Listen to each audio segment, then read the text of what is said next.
Barack Hussein Obama. I got a little bit to say on this one. I really, really do, because there's a lot to be said here. There is a lot to be said here. But let's listen in on this very quickly. And I guess combined with that, how do you interpret two candidates of color, Nikki Haley, former governor of South Carolina, Tim Scott, fair senator use. of South Carolina, who is saying that Obama wants to keep essentially race as part of the equation, a part of the conversation, and you don't believe that everybody has an equal chance in the United States, no matter what their color? Well, look, I won't comment on what Republican candidates say. I'm not running, so they can they can find other ways to occupy their time. I think race has always been the fault line in American life and American politics. That's not original to me. I think any observer of America would say that. And by the way, that historically has not sort of been a one-sided partisan issue. My favorite president, Abraham Lincoln, did an awful lot to advance the cause of freedom, and conversely, he still bunked ass. The Democratic Party was. I have to stop it right here. His favorite president, President Abraham Lincoln, that only signed the Emancipation Proclamation to win the war for the position of power, and to undercut the positioning and economic power of the South, because they had slaves and property that were slaves because of all the work that our ancestors did.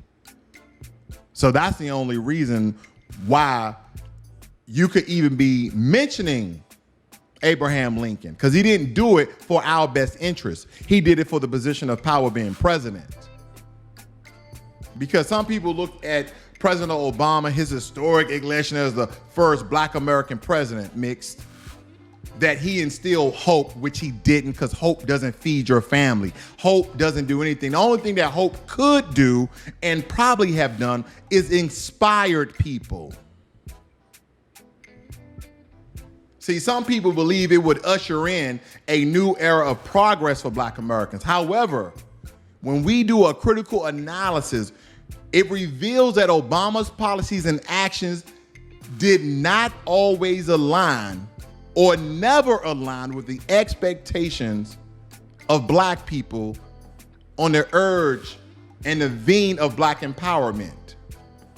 Because despite Obama inheriting an economic crisis, some argue that his administration, his economic policies, failed to adequately address the unique challenges faced by our Black communities, because the recovery efforts focus largely on Wall Street and corporate interests, leaving many of Black Americans behind. Income inequality remains a persistent issue. The wealth gap remains a persistent issue, with wealth disparities widening during his presidency. We became poorer under Obama. And I'm not saying go and vote for a GOP candidate, but the truth is the truth. We became poorer under Obama. Where the Dixiecrats resisted civil rights and progress for years and imposed Jim Crow. So it is something that America has had to grapple with for centuries. I think we have made real progress, and No. Although I was always skeptical. No, he must be talking about white Americans have made real progress, because think about it. President Obama's efforts in criminal justice reform were notable, right? Because with initiatives such as the Fair Sentencing Act and the Clemency Project providing some relief, but because of Black Americans, we contended this, right? We were the major critics, that more could have been done to address the systematic issues such as police brutality and racial profiling within Black communities. Did we become a protective class like President Biden did with the agents? Hell no, because the persistent struggles faced by Black Americans in encounters with law enforcement suggest that substantial change was not achieved at all. That my election somehow signified a post-racial America. If you look at any speech I gave throughout my presidency, I was always someone who reminded the country of the progress that was possible. That was my brand, right? That's part of the hope and change thing. But what I've also always said about hope was it can't be blind hope. It can't be a willful ignorance to our history. We reckon with our history. Okay. So he keeps talking about hope, right? He has a book, Hope We Can Believe in, Hope That We Can Change. But did hope help the education system in America? Because while education is widely recognized as a crucial factor in promoting upward mobility, Obama's education policies face criticism for failing to adequately address specific challenges faced by Black students, by Black Americans within the HBCU sector. The achievement gap persisted, and disparities in funding and resources between predominantly Black schools and their counterparts remain largely unchanged. Obama, what did hope do for the educational system for Black Americans? Nothing. We then get better. That's how we perfect our union.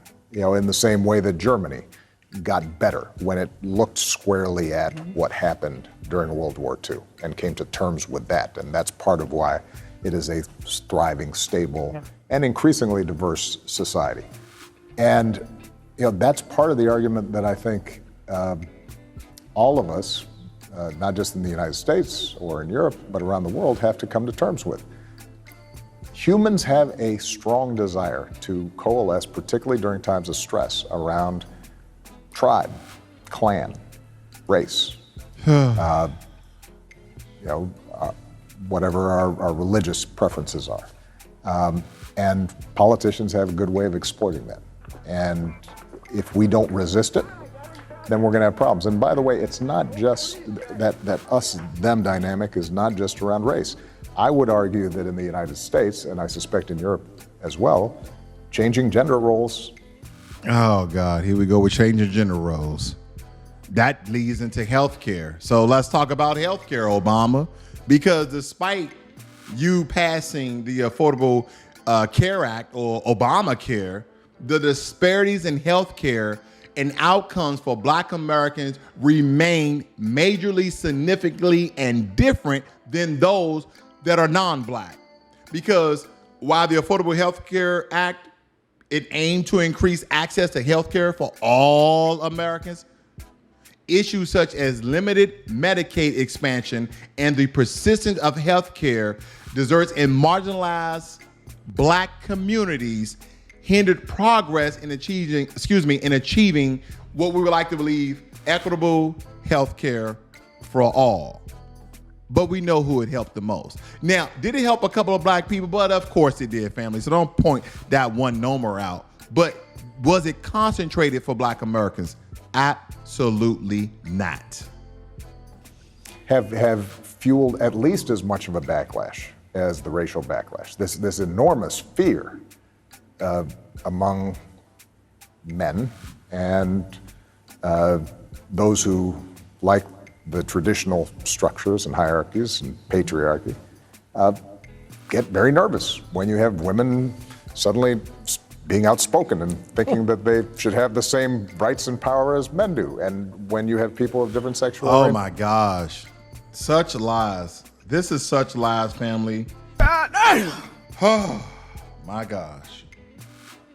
That's not even what people are referring to. People, when you talking about gender roles, we're talking about the LGBTQ agenda and how that has, metamorphosized within and somehow has been blended into Black culture, that a large portion, a large percentage of Black Americans are within that community, which is false. It only represents 2% of the American population. But somehow it has been so damn influential by the Democratic Party, has been so damn influential and funded by the Democratic Party, has been so damn influential that they're coming for your kids. They even said it while they were marching down during the gay pride parade. Now, for some of you, I know you guys are Obama lovers, and probably half of you already turned off your YouTube channel. But I must note, while it's essential to recognize that President Obama's groundbreaking achievement as the first so-called black president and acknowledge his positive contributions, it is equally important to critically evaluate his record on black empowerment. Let me tell you about his record. Nil, none, zero, donut, zip. Because Obama's presidency, though marked by symbolic significance, the key word, symbolic, because that's all it really was, throughout his entire presidency, even his last 8 years total, not only did black Americans criticize him, but they start to turn their backs because they realized, I voted for you thinking you were going to help us out. He did nothing. Economic disparities, criminal justice reform, education, and healthcare disparities continue to be one of the most persistent issues within our black communities. So he did nothing. He didn't help us out. No subsidies, no wiping away qualified immunity, no executive orders. And here we are today. So with that being said,